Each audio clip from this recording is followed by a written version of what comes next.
Hello students. I was teaching you about coding. So in coding I told you lots of things, like with the help of coding what are the things you can get. I told you about VR also.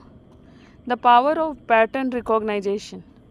You can see pattern. Whenever we are buying a new phone, then we need to put a pattern, and that pattern is registered with the phone and our email ID, and we are getting the every time we need to put our thumb bio sorry every time we need to put the thumb lock, screen lock, then our phone will be decoded. So what is pattern recognition? Robotics, automated and mechanical intelligence. Now data analysis, pattern recognition and insight. How this pattern recognition is being done? Problem solving. Pattern recognition is also a set of algorithm. Means when you are for the first time you give some pattern, then that pattern is being recognized by your system and that is registered.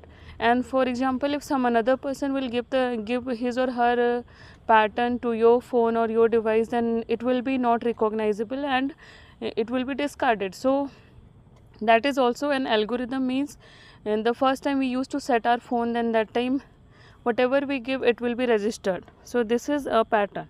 Now design, creative tools and prototyping. What are the, you can see we have some tools which we are using in engineering.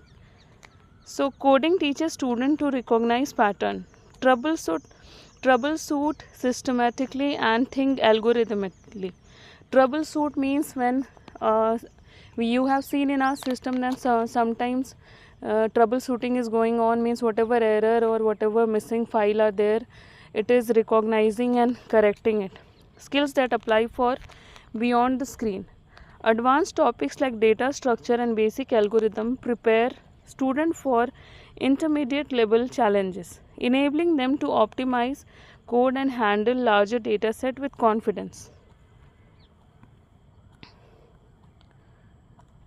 Now mentorship and resources. If you have the skill that you can mentor your students. Like we have nowadays, CBSE has told that every school should have 2 counselor to mentor the students, or sometimes 2 teachers also. So mentoring, mentorship and resources. Fueling the next generation. How you can fuel the next generation? Fuel means when we give some insightful or positive or anything which is progressive to the students. Encourage exploration, foster curiosity by introducing diverse technology from robotics to web development. Being a computer teacher, I know that whenever I am